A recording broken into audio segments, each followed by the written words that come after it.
End it? Yeah, I said press it to end it. Okay. That's the button to end it. Okay.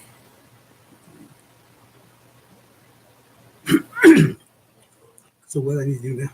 You lying. Not now. Mm-hmm. And when you're ready to end, you press that red button. Okay. So you can talk now. Okay. Hello, I am back. My name is Wade Hooks. I am. Uh, I've graduated from uh, California School of Ministry with a straight A average.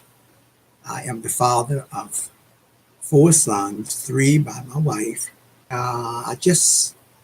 When I was talking to you guys before, I mentioned some books that I've written. I've written 8 books, but I only told you about 7. And the one that I missed is really one of the most important ones that I want to bring to you. It is called The Cry of the Gay Child. And I wrote this because, like many of you in my family, we've had some gay people. And my heart really goes out when I really think about how we treat people. You know, the Bible tells us that judge not, that we be not judged. And none of us had anything to do with how we came into this world. And I'm really, right now, I'm focusing in on the black race because I'm going to be talking about that. It is some very hard things that we have to go through. And none of us had a choice of who we are, what family we was going to be on, what color we was going to be. We had no choice. We just came into the world. Because I'm telling you, I was born in 1941 in a little small town down in Alabama next to Montgomery. And it was on a plantation. I had heard about where I was born. I am the youngest of 6 children. And my brother told me, he said, I'm going to take you down there and let you see where you was born at. And I went down there and I found out that I was born on a plantation. Had been a slave plantation. And I was born in what they call a red house. The house was gone, but I could just feel. I say, no, this is not good. So I know what it's like to be ridiculed. I know what it's like to be talked about. I know what it's like to be rejected just because. None of us came into this world like we had something to do with it. There's all kinds of things and there are all kinds of people. And we, as the church, I want to talk about it because I am a licensed and ordained minister. And I'm really very concerned about our churches because we are so dogmatic and we are so judgmental. And I really want to talk about that today. I want to talk about this book uh, because I want to help somebody, because all of you out there that's listening or watching right now, you have some gay people somewhere in your family. The other day I was out, I saw something that was really, really cute. Uh, it was uh, it was a little lady. Usually we'll refer to them as midgets, but that's not a name they want to be referred to as. So they would rather be referred to as the little people. And I was out to Home Depot, and this little lady came out. I mean, she was so tiny. It was so cute. I had never seen anybody that little. So she came out, and I looked at her, and she was just strutting. And she went and got up in a big old car. She had a seat in the car, started the car, backed up, and just got out of there. And I said, that is so cute. But she didn't come into the world wanting to be one of the little people. She wanted to be like anybody else, I'm sure. So that's what I want to get across today. Folks, stop talking about people. Stop looking at people. That's a cute little story I want to tell you before I really get into the book. Um, there was a lady that lived in this neighborhood, and across the street from her, there was a house, that her window was always dirty. So this lady would always look out of her window and look at this lady's windows. And she was just talking about how dirty they were. She would not clean her. She would not clean her windows. And she used to talk to this one lady, her best friend, all the time. So one day, her best friend came over to her house, and she said, "I want to show you something." So they walked outside and walked to the edge of the street, and they said, "I want you to look at this woman's window. This is what I've been telling you about." So they looked up, and she said, "Oh, I don't believe this." She finally cleaned her windows. So they turned around and came back into this woman's house. But before they got into the house, her friend said, "Honey, look up at your windows." She said, "It wasn't her windows that was dirty. It was your windows that's dirty." So we have to think about that, before we started talking about anybody. We stop cutting people down. Stop being so judgmental. So let folks know that we love them in spite of. There are a lot of people who got deformities. They was born a certain way with one arm or one leg or one eye or all this kind of stuff. So let's have mercy on those people. Thank God that we weren't. But you see, I can't talk about nobody because I'm only 5 feet 4.5 inches tall. Okay, I was one. Somebody sent me a picture. One of my schoolmates when I was in the 8th grade, and I was really shocked. When I looked at the picture, I was one of the tallest people in the class. But what happened was I stopped growing in the 8th grade, and they kept on growing. So none of us have any right to talk about anybody or to cut anybody down. So come on, especially in my church folk, let's stop being so judgmental. Let's show some mercy, okay? Because we need mercy. God is having mercy on us. So let us be merciful to others. I'm going to talk about a situation in this book that I just showed you, The Cry of the Gay Child. The reason I wrote the book is because I found out that in my family that there were some gay people that we didn't even know. And I'm going to tell you about one of the families. This father was talking about one of his sons. So one day, one of his sons came to him and his mother and says, "Mom, Daddy, I need to tell you guys something." He said the guy was a teenager, and he sat down in his mama's lap and laid his head on her bosom, on her breast, just like a little child. And she put her arms around him like a mother would. She held his head right on her breast, and he began to cry. And he said, "I need to tell y'all something." And he said, "I am gay." And when he said that, the father's eyes popped wide open. "You are what?" "I am gay." And I just wanted y'all to know this. And then he just laid his head back on his mother's bosom, and he began to cry like a baby. The father said he had never seen anybody cry like that, never seen any one of his sons cry like that, because he was so hurt.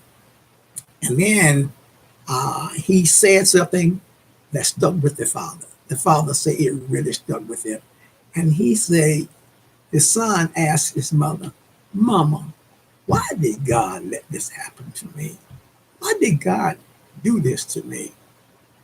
And he said, "I don't want to be like this." And then his father said he looked over him and pointed his fingers right in his face and said, "Daddy, where were you at when I needed you most?" And that father said, when he said that, he cried. Him and the boy was crying. And he said that he was so hurt. He said, "When I needed you most, Daddy, you weren't there." He said, "I heard all of your stories. I heard all of your negative statements, calling people punks and sissies and all this kind of stuff." He said, "That hurt me." And so the father said the next day he went to work, And on his lunch hour, he just walked and cried, walked and cried because his son, who needed him when he needed him most, he was not there. And you know what we say is, they chose that lifestyle. That's a lie. That's a big lie. And I'm gonna tell you why I said it's a lie, because I've had some experience. I've had some experience with some people like that in our family. And I just want you to know that it's not by choice. It's not. And I'm going to tell you why. I went to my relative's house, the one that I was telling you that was gay, and there was a whole lot of gay people there. And when I began to ask them, I said, you know what? I want to ask y'all something. I say, how did I have that? I say, the people say you guys choose this lifestyle. When I said that, you guys, this guy looked at me and in unison, the whole crowd say, who told you that lie?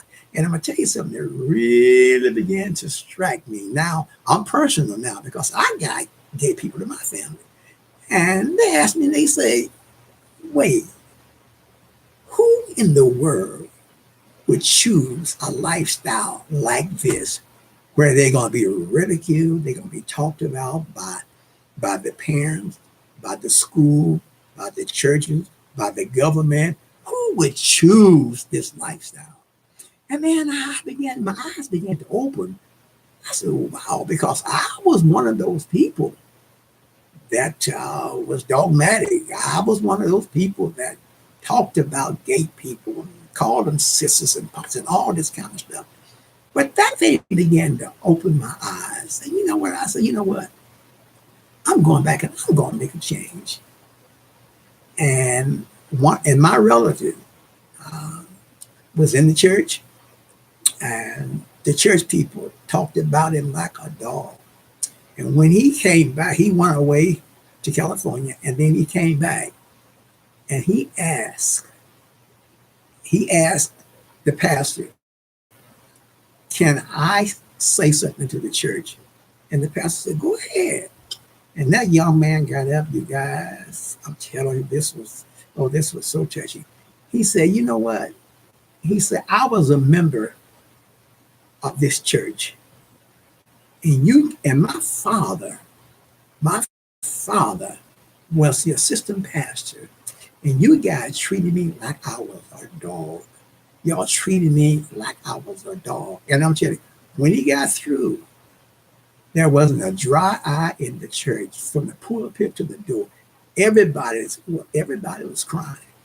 But some of the people had really ridiculed and talked about him and laughed at him. And it was so ironic. We moved from that church to a bigger church.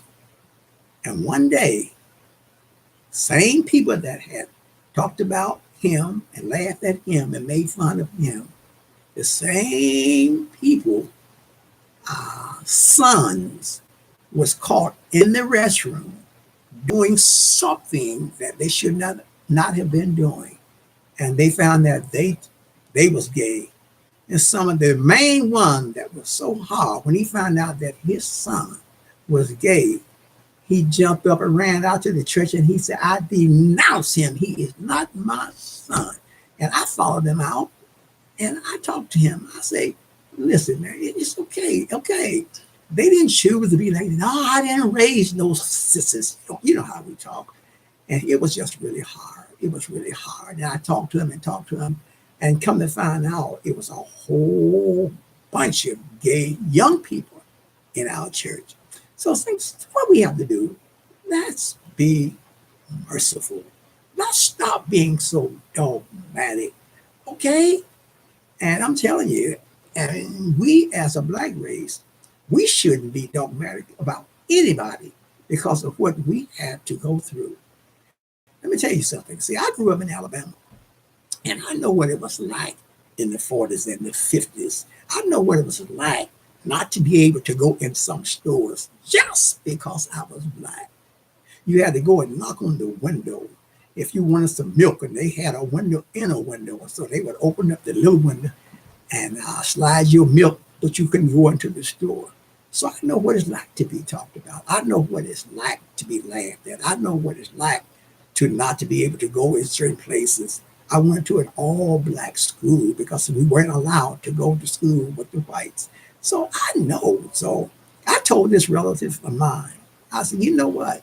I know what you're going through.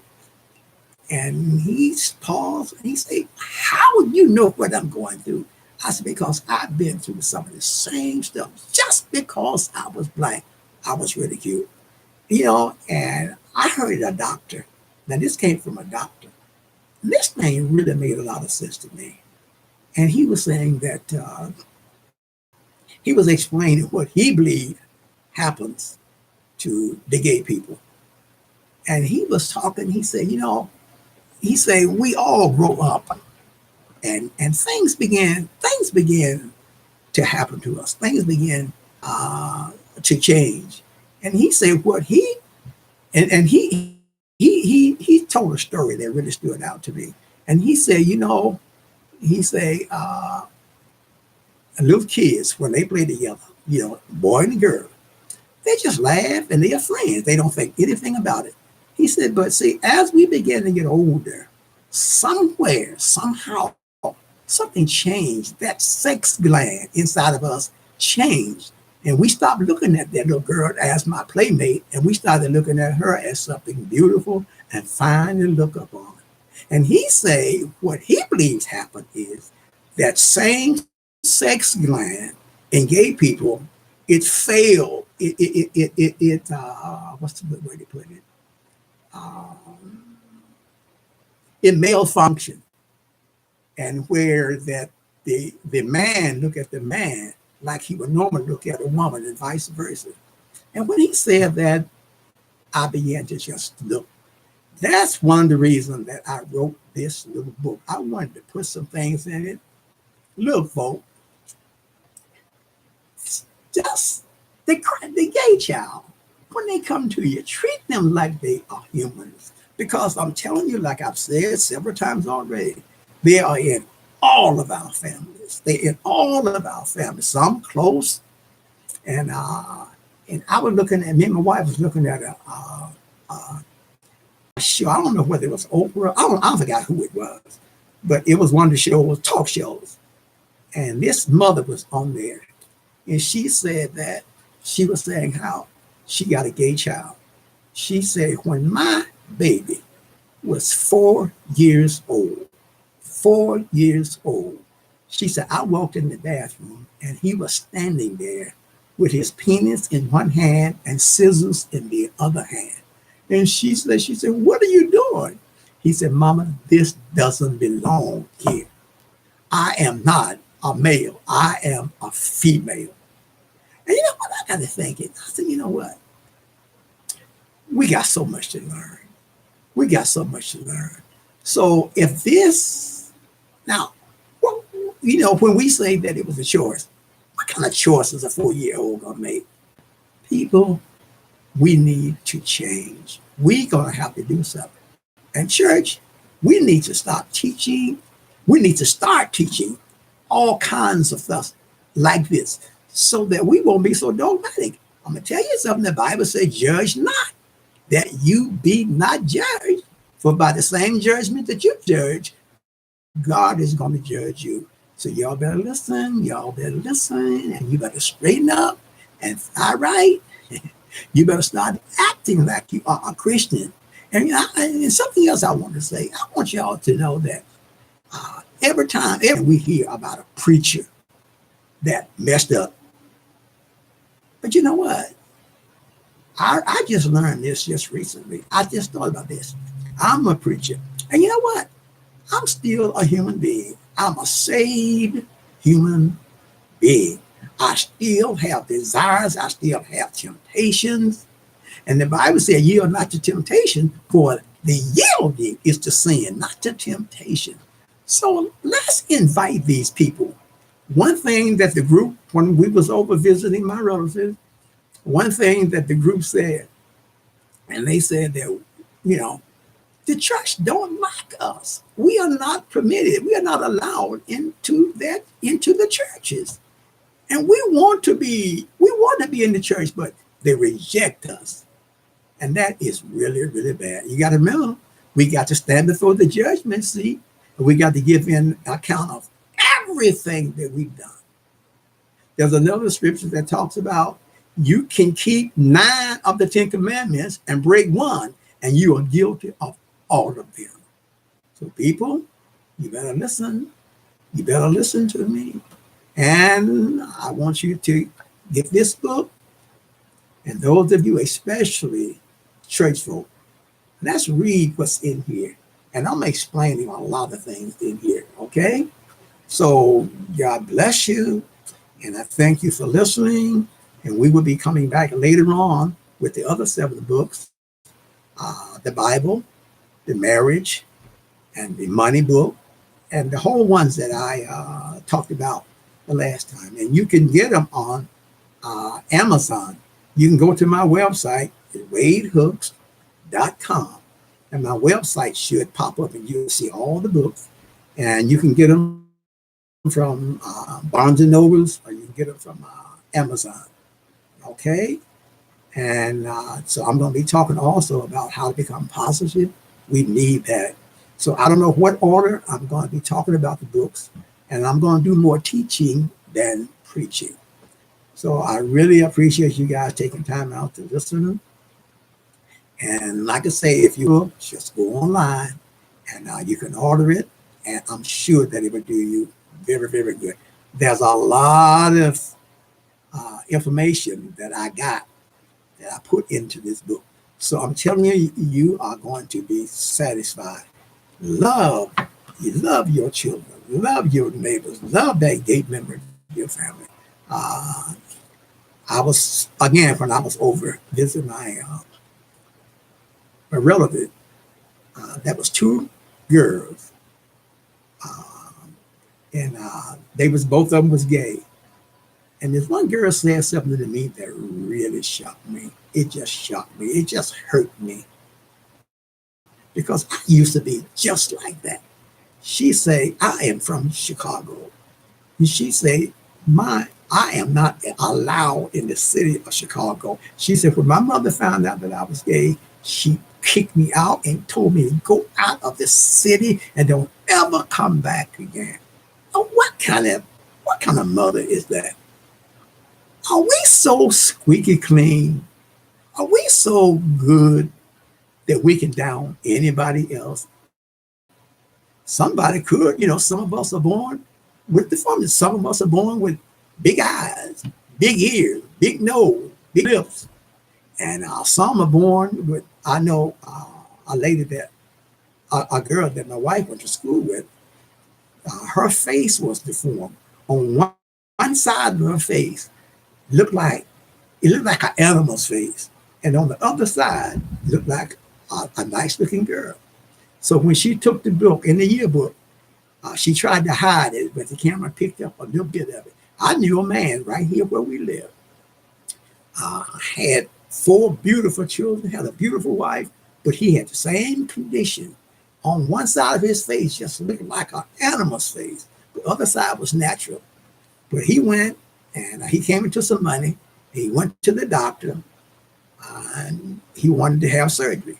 And so they operated on him and tried to change that face look, but he bled to death. He died. So please, people, please, please, please. I know some of you, I've lost some of you when I first started, when you found out what the book was about, because you're so dogmatic. But you better be careful. What goes around comes around. And when it comes around, it's not good. So thank you again for listening. Hope you've been helpful. And tune in, because I'm going to be doing all of the books, and I'm going to be teaching. And one of the books in there that I really want to get onto is our Afro-American women. They are a thing of beauty. So I'm going to say goodbye and thank you very much for listening. Tune in at another time. May God bless you.